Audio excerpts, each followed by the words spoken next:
Krishna, Hare Hare, Hare Rama, Hare Rama, Rama Rama, Hare Hare.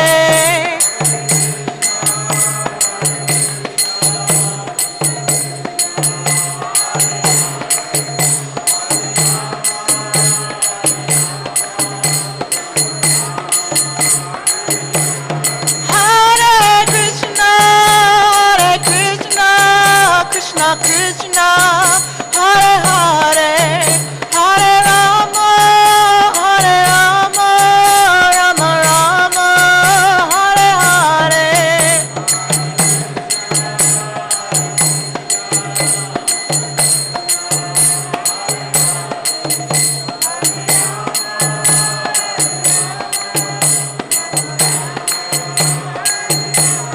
Jaya Radha Nilamana, Jaya Radha Nilamana, Jaya Radha Nilamana, Jaya Radha Nilamana,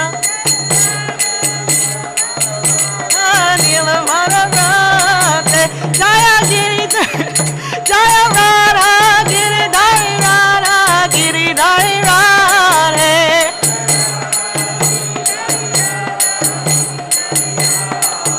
Jaya Giri Govardhan, Giri Govardhan, Giri Govardhan, Jaya Giri Govardhan.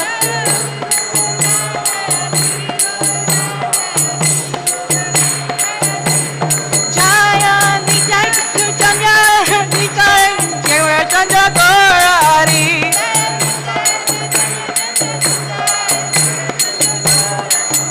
Jaya Nitai Gaurachanda, Nitai Gaurachanda Gaurari.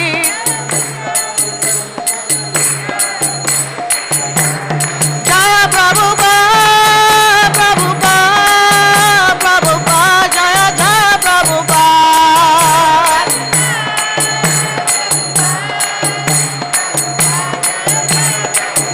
Jaya Jaya Gurudev, Gurudev, Gurudev, Jaya Jaya Gurudev.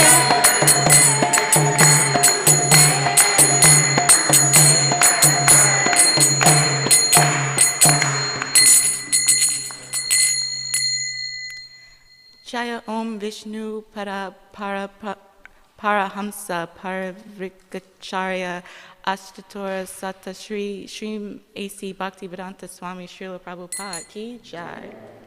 Jaya Om Vishnu Parahamsa Parivrikacharya Ashtatora Sata Srimad Bhakti Siddhanta Saraswati Goswami Maharaj Prabhupada Ki Jai. Iskcon founder Acharya Srila Prabhupada Ki Jai. Ananta Koiti Vaishnava Vrinda Ki Jai. Namacharya Srila Haridas Thakur Ki Jai. Primse Kaho Sri Krishna Chaitanya Prabhu Nityananda Sri Advaita Gadadhara Sri Vasari Gaura Bhakta Vrinda Ki Jai. Shri Shri Radha Krishna Gopa Gopinath Shamakun Radhakun Giri Govardhan Ki Jai. Shri Vrindavan Dham Ki Jai. Shri Mayapur Dham Ki Jai. Ganga Mai Ki Jai. Yamuna Mai Ki Jai. Bhakti Devi Ki Jai. Tulsi Devi Ki Jai. Shri Harinam Sankirtan Ki Jai. Samaveta Bhakta Vrinda Ki Jai. Nitai Gaura Premanande. Hari Hari Bol. All glories to the assembled devotees, Hare Krishna. All glories to the assembled devotees, Hare Krishna. All glories to the assembled devotees, Hare Krishna. All glories to Sri Guru and Sri Guranga. All glories to Srila Prabhupada.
Vihari.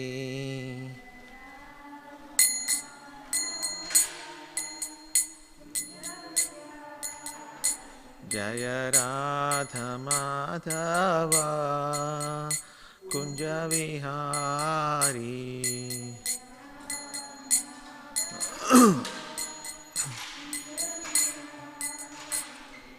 Jaya Gopi Jana Vallabha Girivaradhari.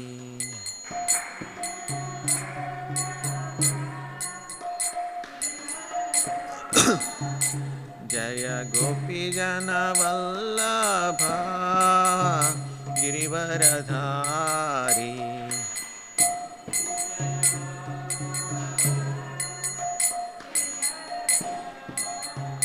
Yashoda Nandana Vraja Jana Ranjana.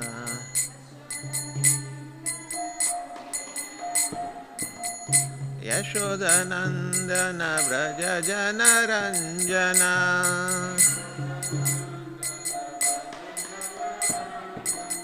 Yashoda Nandana Vraja Jana Ranjana.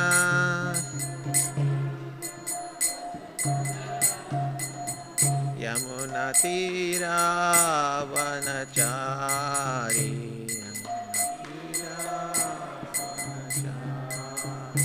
Yamuna Tira Vanachari.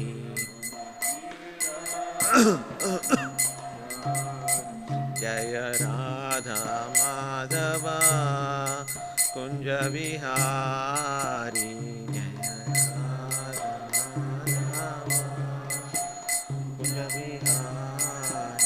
Jaya Radha Madhava Kunja Vihari.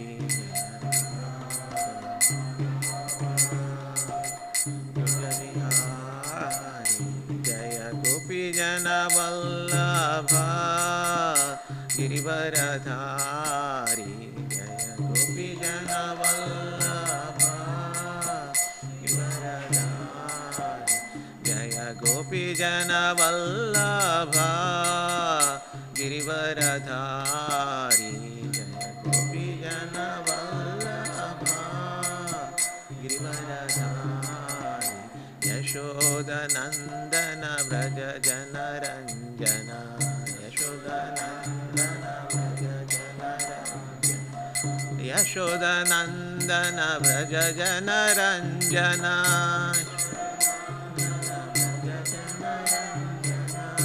Yamuna Tira Vanachari. Yamuna Tira Vanachari. Jaya Radha Madhava Kunja Vihari. Jaya Radha Madhava Kunja Vihari. Jaya Radha Madhava Kunja Vihari. Jaya Radha Madhava Kunja Vihari. Jaya Shri Krishna Chaitanya Prabhu Nityananda Shri Advaita Gadadhar Srivasadi Gaura Bhakta Vrinda.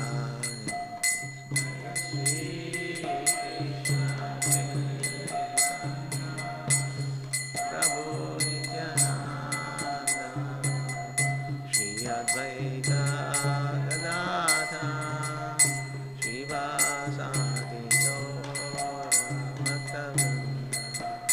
Jaya Shri Krishna Chaitanya Prabhu Nityananda Shri Advaita Gadadhar Srivasadi Gaura Bhakta Vrinda.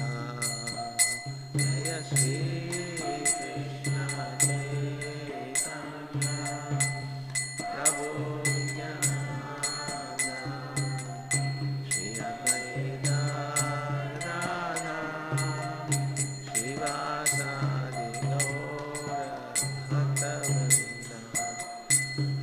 Krishna Krishna Krishna Hare Hare Hare Rama Rama Rama Hare Hare Hare Krishna Krishna Krishna Hare Hare Hare Rama Rama Rama Hare Hare Hare Krishna Krishna Krishna Hare Hare Hare Rama Rama Rama Hare Hare Hare Krishna Krishna Krishna Hare Hare Hare Rama Rama Rama Hare Hare Hare Krishna Krishna Krishna Hare Hare Hare Rama Rama Rama Hare Hare Hare Krishna Krishna Krishna Hare Hare Hare Rama Rama Rama Hare Hare Hare Krishna Krishna Krishna Hare Hare Hare Rama Rama Rama Hare Hare Hare Krishna Krishna Krishna Hare Hare Hare Rama Rama Rama Hare Hare Hare Krishna Krishna Krishna Hare Hare Hare Rama Rama Rama Hare Hare Hare Krishna Krishna Krishna Hare Hare Hare Rama Rama Rama Hare Hare Jaya Prabhupada Jaya Prabhupada Jaya Prabhupada Jaya Prabhupada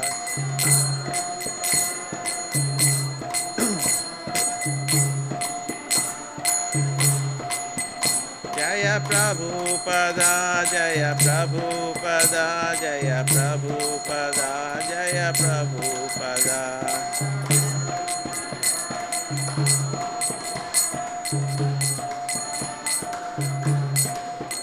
Jaya Guru Deva Jaya Guru Deva Jaya Guru Deva Jaya Guru Deva Jaya Guru Deva Jaya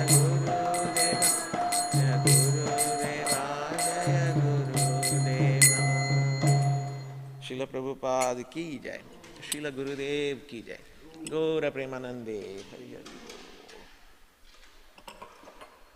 Om Namo Bhagavate Vasudevaya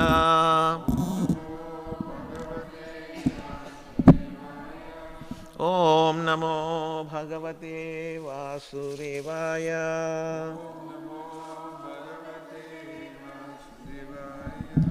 Om Namo Bhagavate Vasudevaya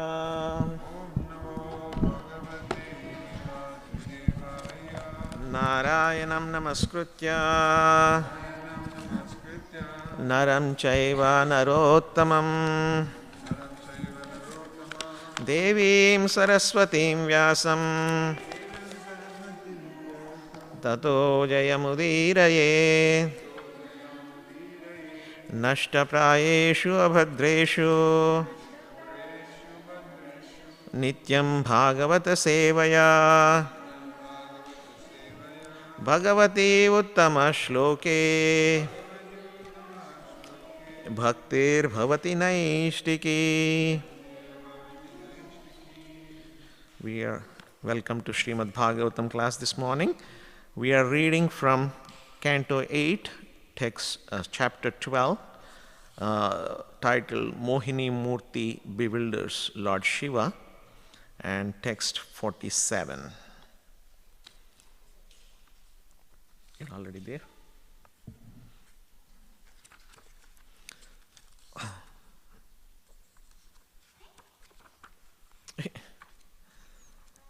Okay.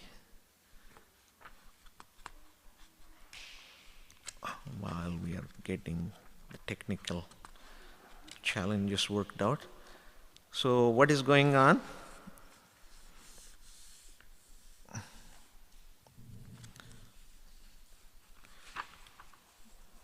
For the last few chapters, we have been reading about the great churning of the milk ocean, right?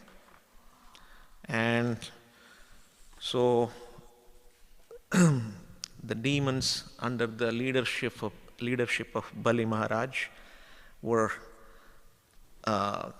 basically defeated the demigods or ran them away from their home. So they approached Brahma and Shiva, and then they all went to the milk ocean and prayed to Lord Vishnu, and Lord Vishnu finally appeared in front of them, and he gave them the solution that you need to get some nectar in order for you to regain your position and energy. And so he said that you guys are already beaten up, so you won't be able to get this nectar. The nectar can be you can get the nectar from churning the milk ocean, but you cannot get the nectar by yourself, so you have to cooperate, or you have to make, as Radhakrishna Prabhu said, what is that, armistice? Yeah. So you have to make armistice with the demons, and you have to work together to get the milk, to get the nectar.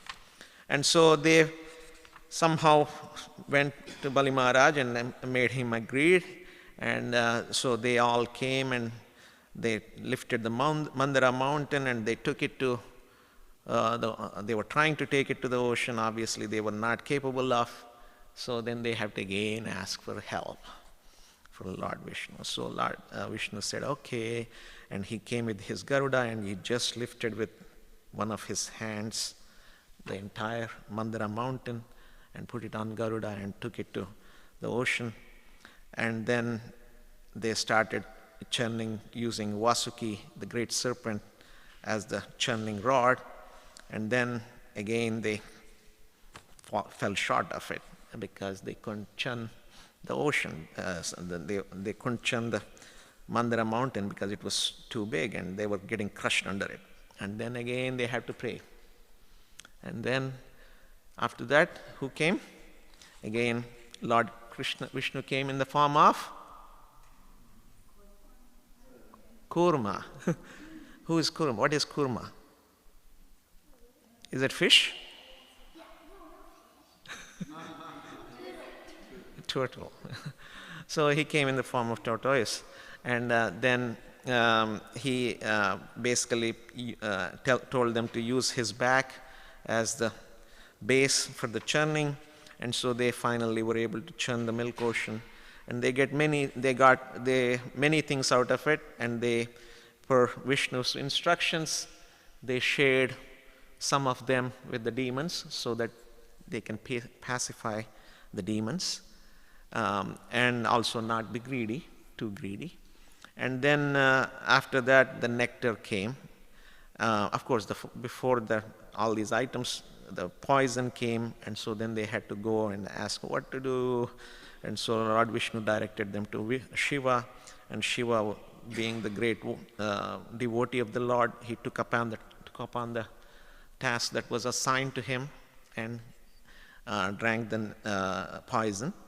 And then at the end, basically the nectar came, and of course, the demons got hold of the nectar as soon as it came out. And then they started running, and of course, being demons, they were fighting among themselves.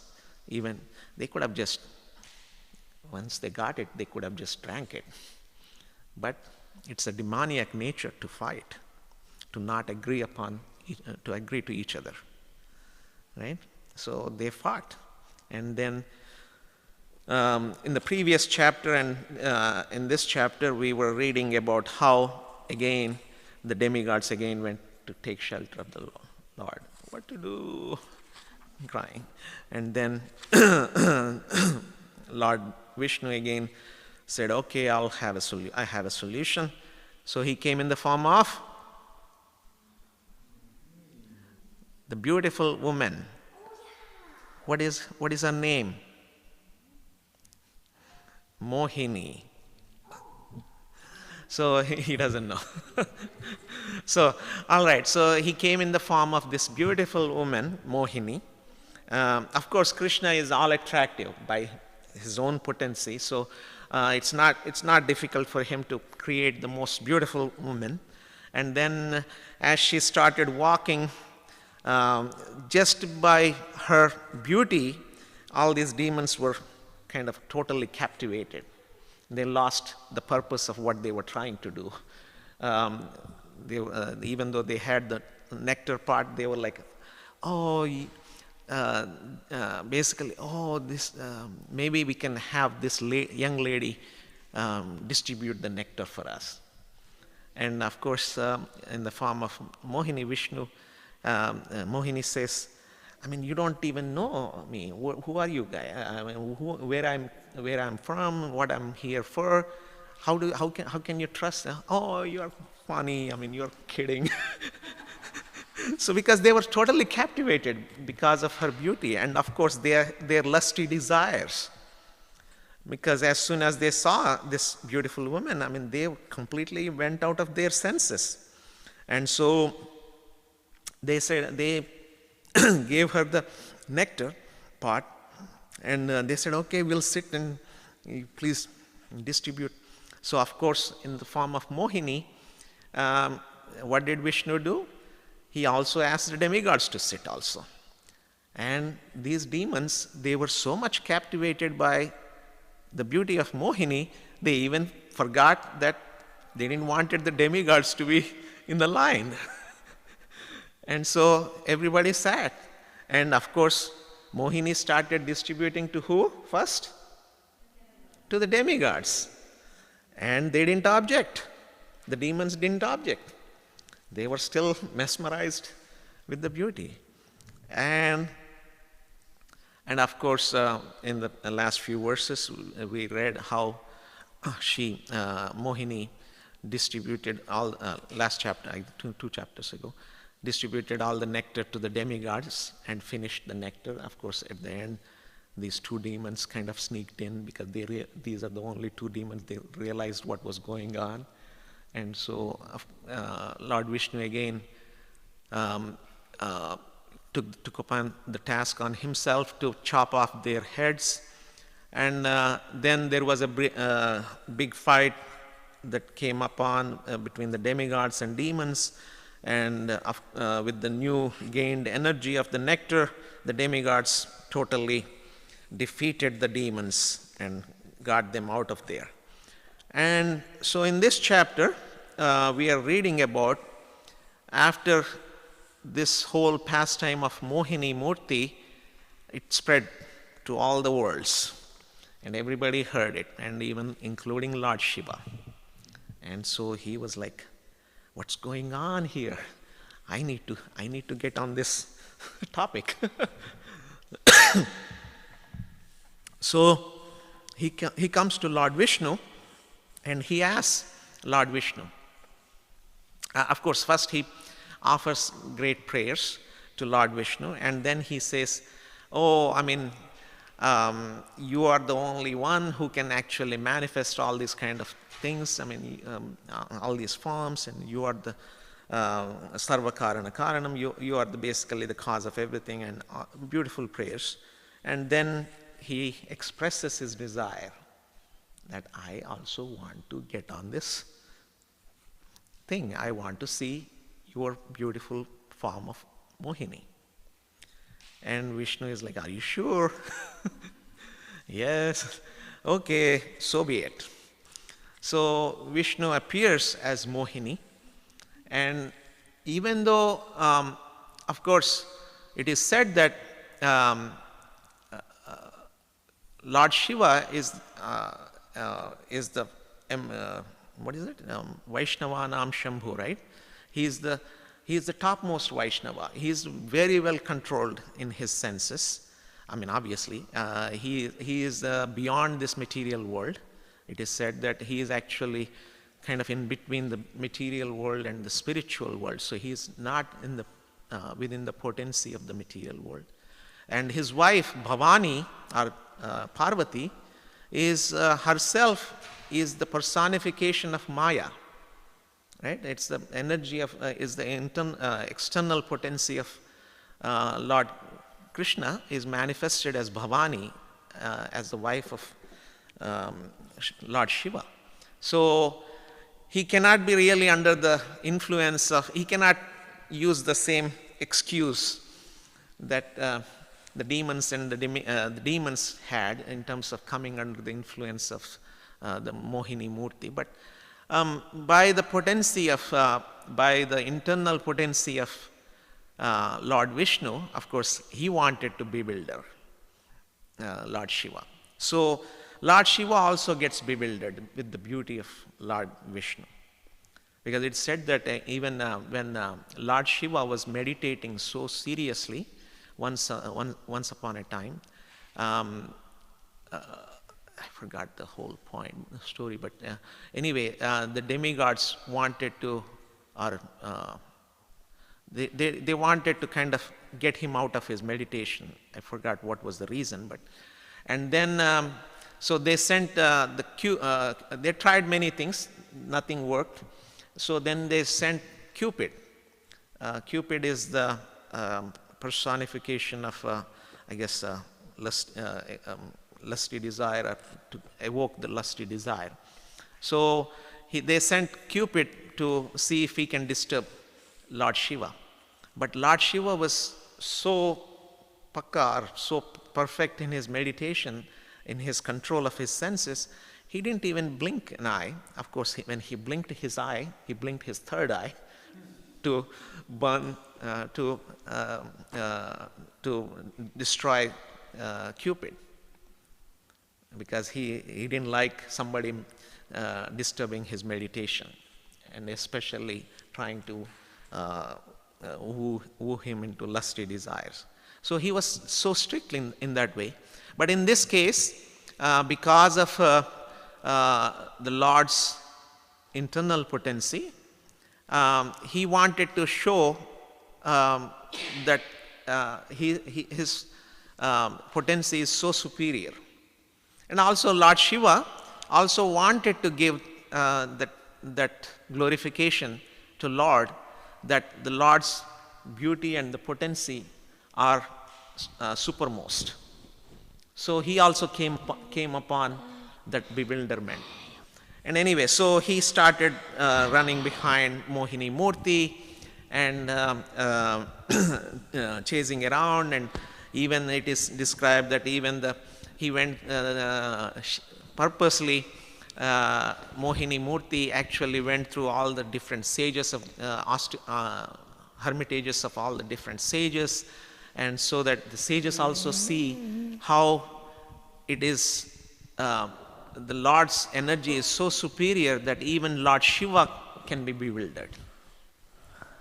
And so, and also to show the supermost position of the Supreme Personality of Godhead. And so, in any case, after a while, Lord Shiva comes to his senses by the mercy of by the potency of the Supreme Lord. And so, then he recognizes his boo-boo, what he did, And of course, even Bhavani, his wife, was also there with him. I mean, so she was like, also, what's up with you? What's going on? And so, but anyway, they all recognized that it was because of the influence of the Supreme Personality of Godhead. So now we come to the last text of this chapter.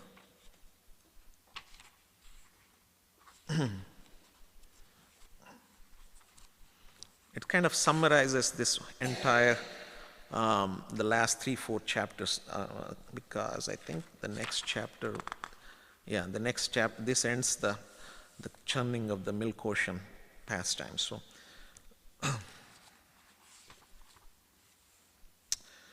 asada vishayam anigrim bhava gamyam prapannan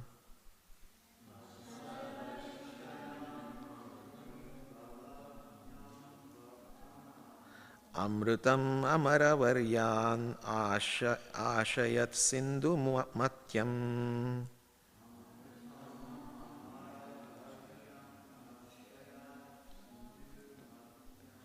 Kapata yuvati vesho mohayan yasurarimsa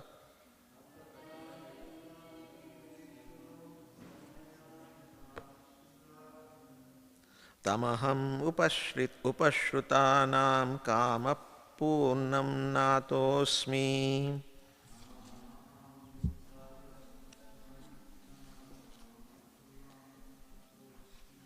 Asada vishayam anigrim bhavagamyam prapannan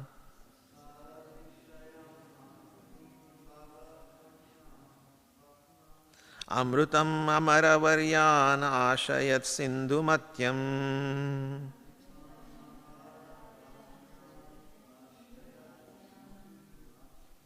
Kapata yuvati vesho mohayan yasurarimsa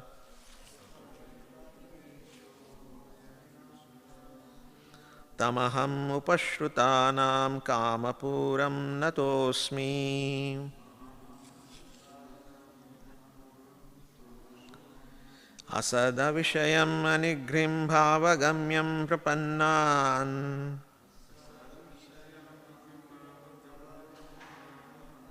amrutam amaravaryan ashayat sindhu matyam. Kapata yuvati vesho mahayan yah surarimsa tamaham upashrutanam kamapuram natosmi.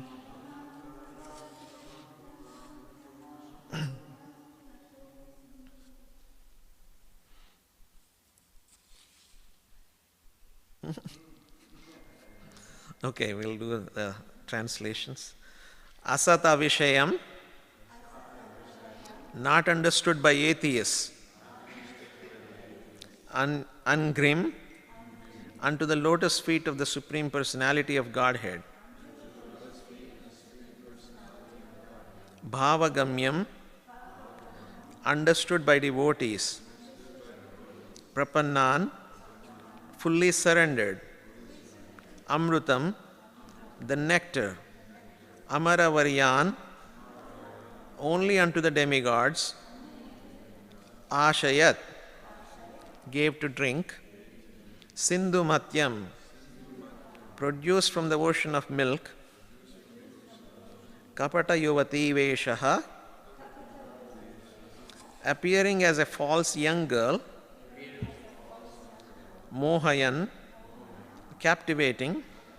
Yaha, he who. Surarin, the enemies of the demigods. Tam, unto him. Aham, I. Upashrutanam, of the devotees. Kamapuram, who fulfills all desires. Natasmi, I offer my respectful obeisances. Translation and purport by His Divine Grace A.C. Bhaktivedanta Swami Srila Prabhupada Ki Jai. Assuming the form of a young woman and thus bewildering the demons, the Supreme Personality of Godhead distributed to his devotees, the demigods, the nectar produced from the churning of the ocean of milk. Unto that Supreme Personality of Godhead, who always fulfills the desires of his devotees, I offer my respectful obeisances. Purport. The instruction of this narration concerning the churning of the milk ocean is clearly manifested by the Supreme Personality of Godhead. Although he is equal to everyone, because of natural affection, he favors his devotees. The Lord says in Bhagavad Gita 9:29, Samoham sarva bhuteshu name dveshyo asti na priyah ye bhajanti itumam bhaktya mayi te teshu chapyaham. I envy no one, nor am I partial to anyone. I am equal to all. But whoever renders service unto me in devotion is a friend, is in me, and I am also a friend to him. This partiality of the Supreme Personality of Godhead is natural. A person cares for his children not because of partiality, but in a reciprocation of love. The children depend on the father's affection, and the father affectionately maintains the children. Similarly, because devotees do not know anything but the lotus feet of the Lord is always prepared to give protection to his devotees and fulfill their desires. He therefore says, Kaunteya pratijanihi name bhakta pranashyati. O son of Kunti, declare it boldly that my devotee never perishes. Thus end the Bhaktivedanta purports of the 8th canto, 12th chapter of the Srimad Bhagavatam, entitled The Mohini Murti Incarnation Bewilders Lord Shiva. Haribol. Om Jnanatimirandhasya Jnananjanashalakaya Chakshuranyalitam Yena Tasmai Sri Gurave Namaha. Namo Vishnupadaya Krishna Prasthaya Bhutale Srimate Romapada Swaminiti Namine. Namo Vishnupadaya Krishna Prasthaya Bhutale Srimate Bhaktivedanta Swaminiti Namine. Namaste Saraswati Devi Gauravani Pracharini Nirvishesha Shunyavadi Pachacya Deshatari. Namo Mahavadanyaya Krishna Prema Pradayate Krishnaya Krishna Chaitanya Namne Gauratvishe Namo Namo. He Krishna Karuna Sindho Dinabandho Jagatpate Gopesha Gopika Kanta Radha Kanta Namostute Taptakanchana Gaurangi Radhe Vrindavaneshwari Vrishabhanusute Devi Pranamami Hari Priye.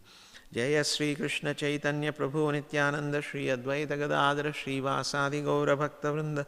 Hare Krishna Krishna Krishna Hare Hare Hare Rama Rama Rama Hare Hare. Vanchakalpatarubhyascha kripa sindubhya eva cha patitanam pavanebhyo vaishnavebhyo namo namaha. Sarvam Shri Krishna. All right, so we are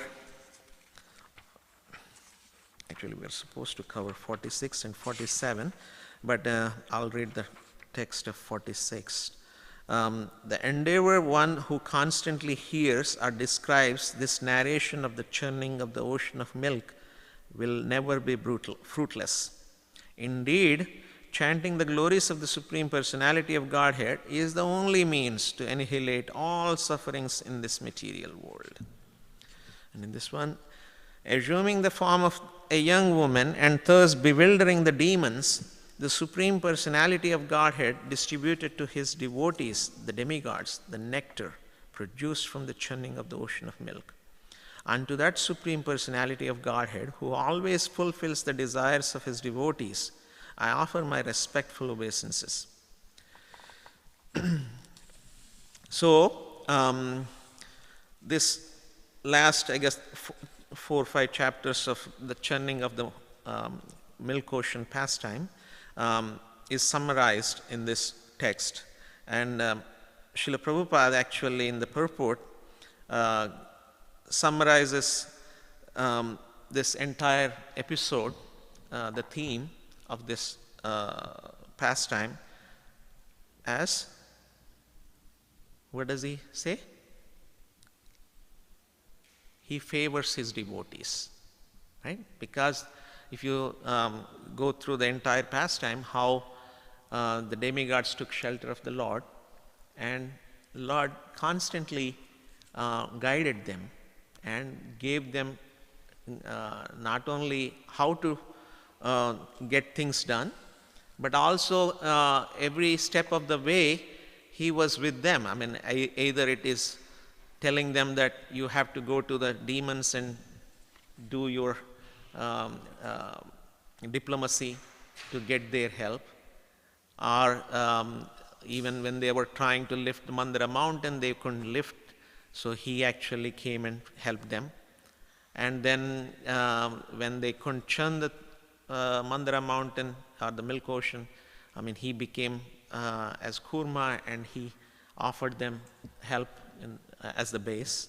And then, of course, even after all this happened, and then even when the poison came, then he immediately came to their rescue by asking them to go to Lord Shiva and pray to Lord Shiva to, and even Lord Shiva was not sure if he can actually drink the poison, but he also gave the instruction to Lord Shiva that he will be capable of holding the poison. And then when the nectar came, the demons took it. So even then, the Lord was there to help them in the form of Mohini Murti. So the Lord is always favoring his devotees. So does that mean that he is not equal to everyone?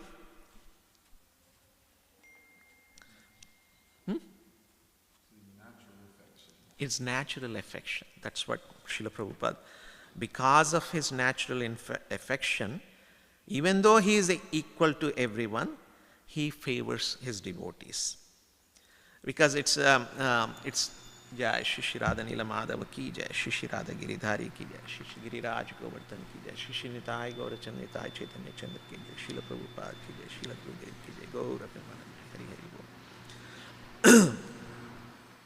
Because it is said that as Srila Prabhupada quotes here in Bhagavad Gita, the Lord declares that I envy no one, nor am partial to anyone. I am equal to all, but he puts a but.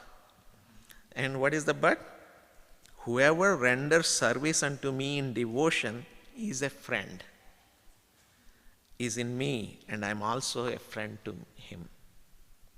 So that's a very important point that we need to always meditate upon. That just like here also Srila Prabhupada quotes how, I mean, even though the children, even among the children, the child that takes more shelter or more depends on depends and serves the parents more, gets more affection naturally, because it's a natural process. It's not like the parent is favoring one or the other, but it's actually the reciprocation, right? Because whoever, whatever the extent that we depend, or whatever the extent that we take the shelter, naturally we get the reciprocation from that person. Of course, in the material sense, it may not manifest, because what happens in the material world? People always are trying to exploit, right? So they are actually, I mean, what is in it for me? I mean, the more you do it, the more they want to exploit you. But in the case of this Lord, he is equal to everyone. Actually, there is a story that Jesus actually tells his followers. One time there is a shepherd that comes back. I mean, he has 100 sheep, and so he brings he goes for takes them for grazing, and then he brings them back. And then he counts them, and there were only 99. And so the other shepherd, his assistants were telling him that, oh, you don't worry about it. I mean, because it's already in the middle of the night. How are you going to look for this lost sheep?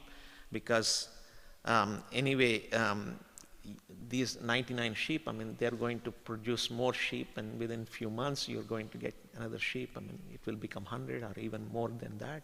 So why to worry? But the shepherd actually says that, no, I mean, I want to, all of them are equal to me. And so he actually goes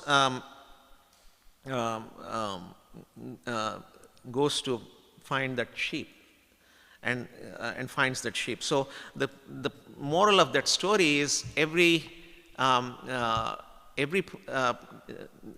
reason Jesus tells his followers is all of his followers are equal to him.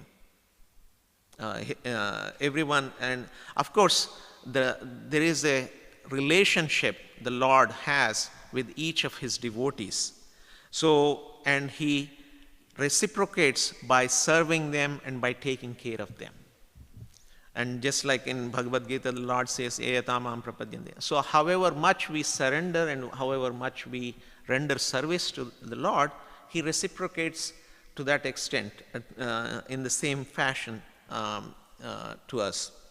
And in fact, it is said that the Lord actually only appears to take care of the devotees, or to protect devotees.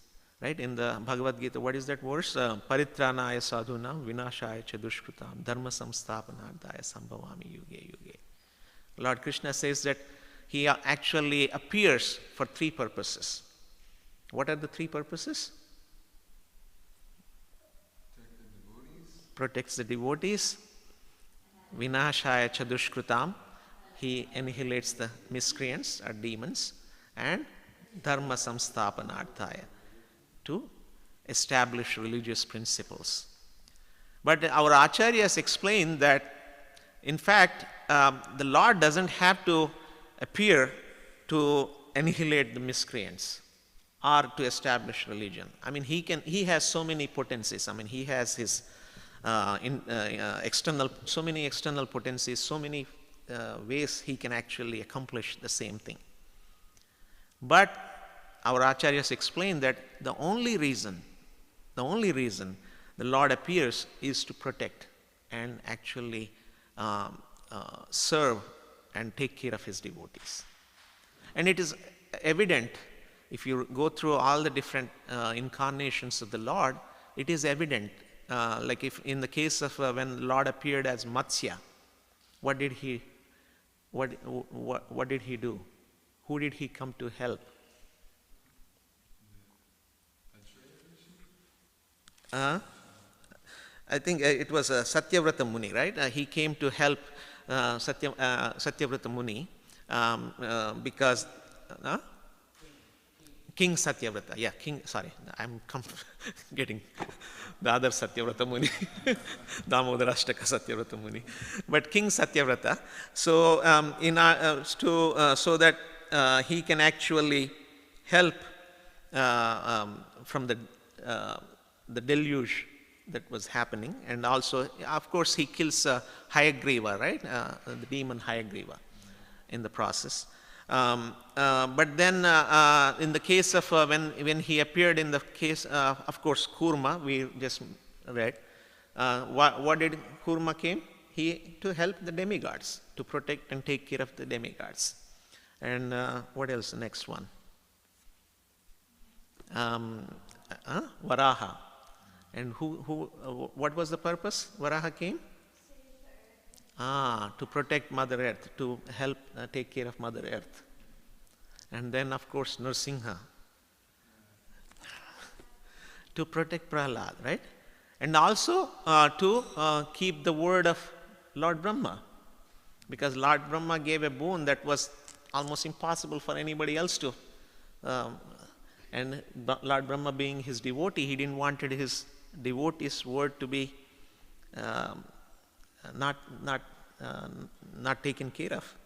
And of course, so in this way, the Lord actually always constantly, he's appearing in all these different forms, even in the form of Lord Chaitanya, right?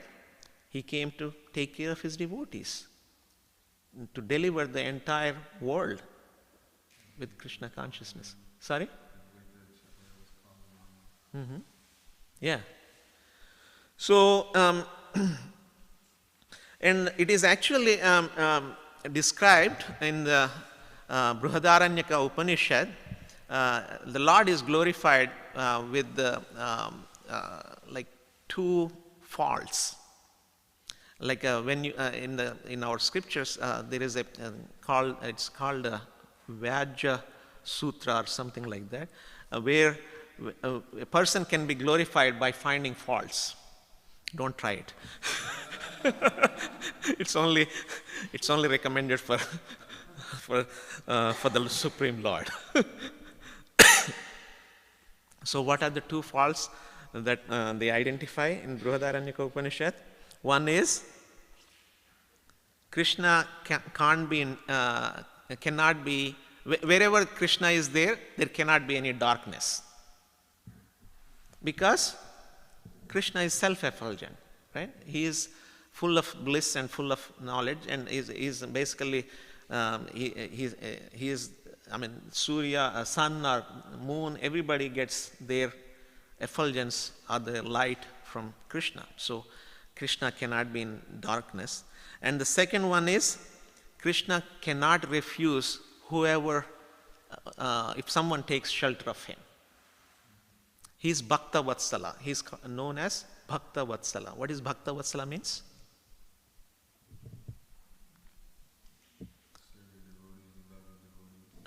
He is actually, he is the caregiver of all the devotees. Right? Vatsala means care, giving care. So he is the caregiver for all the devotees. So even though the relationship with Lord Krishna in the spiritual realm is master and servant, right? That's what we are taught. It's a master and servant relationship. But he is a sweet master, right? The way he reciprocates is not like a master in the material world. In the material world, just like you were saying, how a master treats, they try to exploit. They try to squeeze whatever they can get out of it. So in the spiritual world, Krishna actually doesn't require any service. Even though we are actually taught for being, our position is the servant of the Supreme Lord, but Krishna actually doesn't require any service. He is the Supreme Lord. He is full by himself. He is only giving the service, it's only for our sake. Unfortunately, we don't understand that part. We think that we are, and it's the same concept with the devotees also. When we ask for service, it's not that, I mean, we cannot, it's actually for our purification we are being asked for that service, so that we can actually make that spiritual progress. I mean, if in the material sense it is different, because in the material sense they are trying to exploit. The master is trying to exploit. But in the spiritual sense, it's actually for our benefit that that we are being asked. And also in the spiritual world, it is explained by our acharyas that how Krishna and his devotees actually compete to serve each other. Right? Because Krishna is always wanting to serve his friends. I mean, in the spiritual world, we read so many wonderful pastimes from the 10th canto of Srimad Bhagavatam, how Krishna is reciprocating, how Krishna is serving his father. I mean, he is keeping his father's shoes on his head and going and taking every morning. I mean, he is the Supreme Lord. But he is doing that service. And the same thing, I mean, he is serving his friends, he is carrying them on his back and letting them play in the games and things like that. So Krishna is always and Krishna and his devotees are always trying to compete in their reciprocation of service, and that is how the love actually gets enhanced, right? And in the same way, I mean, you see in the children, right? I mean, when the child actually does some nice things for you, even though it's very insignificant, I mean, you really don't need your child to do those things, but when he does that thing, your love actually enhances, and you want to reciprocate even 10 times more than that. Right? So the same mood that we need to learn in our mood of service, not only to the Supreme Lord, but also to serve devotees or to our spiritual master. It's not that our spiritual master needs our service. I mean, he can clean his own room, or he can clean his own things, or he can do his own stuff, but he can cook his meals. I mean, I'm sure he did it before. But the thing is, the reason we actually take up those services is so that we can actually establish that sweet relationship, that reciprocatory relationship with our spiritual master, or with our devotees, other senior devotees. So our mood should be, we always want to serve the Lord and his devotees. Right? And Krishna showed by example on how he has done this in his various pastimes, and always he favored his devotees. Right? He always has been very, even in the case of in the Mahabharata, right? Pandavas. I mean, they were very close devotees of Lord Krishna. And of course, from an external standpoint, we see that they went through so many difficulties, so many challenges. But if you think about it, in every step or in every case that they had went through some challenge or difficulty, they actually got the mercy or the reciprocation from the Supreme Lord. Actually, the benefit was much more than what they were experiencing, right? In the case of even if when Duryodhana tried to kill Bhimasena, what happened? It didn't work, but also what is the benefit that he received? He got super strong because he was thrown in this lake, and he went to the serpents actually took him to their planet, and then they realized who this personality was, and they gave him the power of 10,000 elephants. So even though he went through some sort of difficulty, but he actually became super strong. And even when their house was burnt by Duryodhana, right? They actually went into a hiding and into exile, and then they got so many boons and so many benefits from different rishis and different sages, and actually it worked out good for them, right? So and even in the case of when they went into forest and exile, I mean, even then, because they always depended on Krishna. Krishna always favored them. And even though there is a story that I heard that in the Mahabharata before the war, the deal was that even if one of the Pandavas get killed, then actually Yudhishthira Maharaj goes to Dhritarashtra, and he's trying to, obviously he didn't wanted the war, so he always wanted that's why he asked for, even if you can give me 5 villages, I'll be satisfied, because I'm a Kshatriya, I need something to rule, so that fulfills my prescribed duty. But Dhritarashtra didn't want it to do that. So the deal that Dhritarashtra made to Yudhishthira is that, so even if this war comes, and if one of the Pandavas get killed, then you have to accept that you lost everything. You have to go away. The rest of the Pandavas should go away. And even all the 100 Kauravas, until all the 100 Kauravas die, they are not lost. So that was Dhritarashtra's deal. But Yudhishthira Maharaj, I mean, of course, being he's totally dependent on Krishna, he accepted their offer.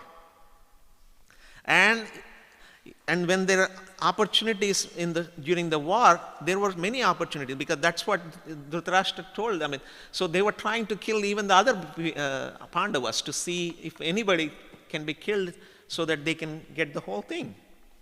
But Krishna always was on their side. Krishna always protected them. And so, and even in the case of Srila Prabhupada, right, how he went through so many challenges throughout his life, throughout his household life, as well as after he became a sannyasi. But Krishna always protected him. Krishna always favored him, right? When he came to the Boston Harbor, I mean, he was like, I don't know why you brought me here, but just make me a puppet in your hands. So Krishna reciprocated. Krishna used him as the puppet in his hands and made him what brought us this Krishna consciousness movement. So, and even Srila Prabhupada, I mean, when he went through all these different projects like Mayapur project, right? I mean, when they first acquired that land, it was totally barren paddy fields, right? And nobody could even imagine what can happen. But Srila Prabhupada had that dependence on Krishna. He had the vision. He said that, he told Bhavananda Prabhu, Bhavananda Swami, I guess, that make Jai Shishi Radha Nila Madhava ki Jai, Shishi Radha Giridhari ki Jai, Shishi Giriraj Govardhan ki Jai, Shishi Nitai Gaurachand Nitai Chaitanya Chandra ki Jai, Srila Prabhupada ki Srila Gurudev ki Jai.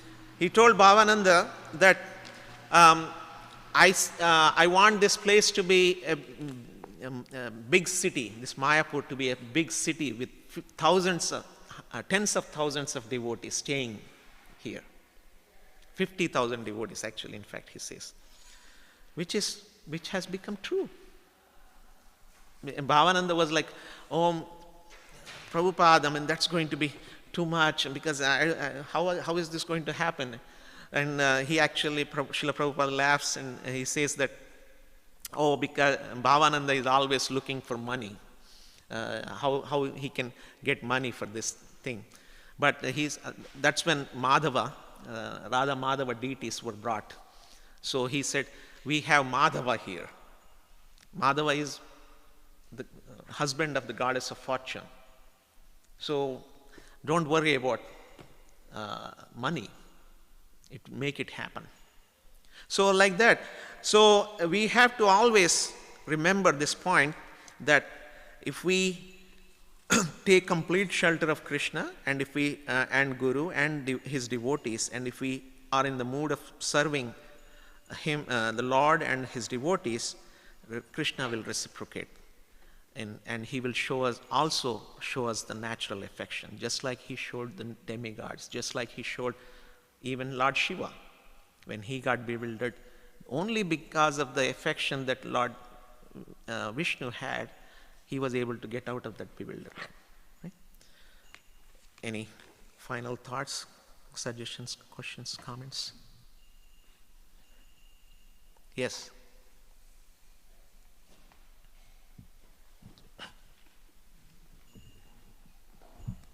It's not a question, but it's something I've been just ruminating on, how you were saying like Krishna comes personally, and I was just thinking of how, what if he didn't? You know, what if he chose to just stay in the spiritual world and have fun and just send his representatives and his friends to take care of everything? Like, here's a letter from God, you know, Prahlad. He says, I'm sorry this is happening, but we'll try to help, you know. Like how much more meaningful it is to personally come and handle the situation. And like that's love. Like, you know, in life you can try to help from afar, but getting involved is another level, you know. So, yes. So. Yeah, he wants to personally reciprocate. That's the sweetness. And of course, in our cases, I mean, and in the case of even Draupadi, right, that pastime there, actually Rukmini asked Draupadi, Lord Krishna, why are you not going and helping Draupadi when she was being disrobed? And Krishna says that she is still depending on her husbands or the people in the assembly, or at the end her own self, because she was holding on to her own sari. And so that's why Krishna didn't reciprocate to the extent, right? But when she finally gave up and she said, "Oh Govinda, when she totally surrendered to him for his help, then he immediately appeared there. So that's what the mood that we need to develop, because even though externally we might say that, oh, I'm a devotee, I'm doing service, I'm doing this, but the thing is, internally, what is our mood? Are we just doing it for show off to a certain degree, or do we actually holding that mood of complete dependence and surrender, are trying to develop that mood of, obviously we are not at that point, but do we have the sincere desire to develop that mood of complete surrender? That's what is Krishna watching. So we have to constantly introspect ourselves. Whether, something is coming into our hearts. Are we sincere enough? How can we be sincere enough? By serving our spiritual master and by taking instruction from our senior devotees. That is the only way we can actually go to that next step, next level. All right? Grandharaj Srimad Bhagavatam. I just wanted to point out also that Krishna wanted. Okay, so the demigods had lost all of the rulership throughout the universe because they were weaker than the demons, and that's what Krishna said to him. He said, "You must cooperate with the demons." Okay. Mm-hmm. And you think, what in the world? Why would you do that? But we're all the fragments of Lord Krishna, even the demons, and there's a lot of people out here in this world that are demons, and they will tear you up, man, if if you're not careful. Want to speak of demons, even devotees, we cannot, if we don't, it's hard to get cooperation. Right. And so that's what, because we have some tendencies of those things, so we have to learn to cooperate. That's what Srila Prabhupada's final instruction is, that the love that you show, that you would show me will be exhibited with the cooperation that how you cooperate with each other. So that's the mood that we have to learn, how to cooperate, because that's a very good point. Thank you, Sam Prabhu. Hare Krishna. Grandharaj Srimad Bhagavatam ki jai. Srila Prabhupada ki jai. Gaura Premanande.